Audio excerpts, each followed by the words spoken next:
Selamlar herkese. Ben Gökberk. Raporlara girip istediğiniz şeyi sayfalarda ve görsellerde aramaktan sıkılmadınız mı? Sadece tek bir prompt gerek istediğiniz cevabı alabileceğinizi biliyor muydunuz? Doğru kurgulanmış bir semantik model ve raporlama ile beraber istediğiniz cevabı alabilirsiniz. Detaylara girmeden önce videoyu beğenmeyi, abone olmayı unutmayınız. Haydi hep beraber detayları inceleyelim. Şu an sağ yukarıda Copilot ikonu tıklıyoruz ve sağ tarafta sohbet paneli dediğimiz ekran çıkıyor. Ve şu an ilk soruya geleceğiz. Ve ilk soru olarak son 12 ayda en yüksek satış gelirine sahip olan bölge hangisiydi olarak soruyorum. Ve burada bana cevabı veriyor. Ve cevabı verirken görselimde bulunan referansı da baz alabiliyorum. Bana sonuç döndürebiliyor.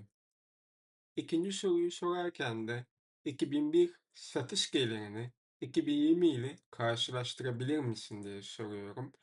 Buradaki soru aslında bir tık önemli. Çünkü görselde var olmayan bir soru sordum ve benim semantik model tarafında bulunan metrikleri, sütunları, tabloları referans alarak bana görsel çıkartıyor. Gerçekten başarılı bir şekilde çıkarttığını görebiliyoruz. Ve üçüncü sorumuza gelirsek, satışa göre en iyi 5 ürünü gösterebilir misin diye soruyorum. Ve benim görselde böyle bir çıktım yok. Tamamını gösteren bir çıktım var. Ve top 5 dediğim üzere ben bu sonucu rahatlıkla alabiliyorum. Ve son soruma gelirsek, belki de en önemli durumlardan birisi ve Corporate'ın başarılı bir şekilde bize gösterecek.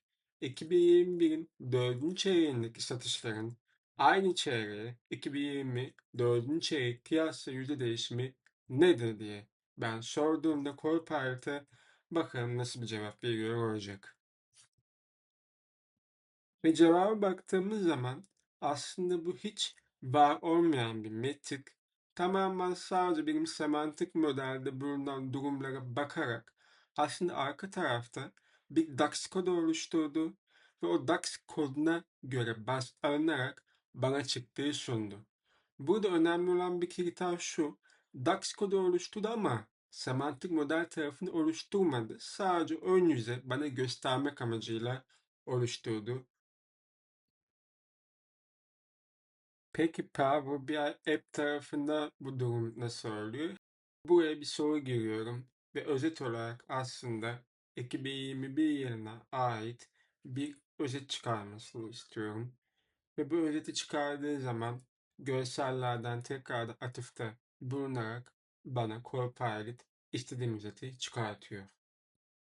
Promptlar girerek Power BI raporları üzerinden cevabı alabildik mi?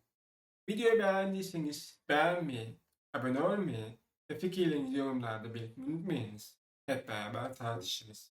Bir sonraki videoda görüşmek üzere. Kendinize iyi bakın. Hoşça kalın.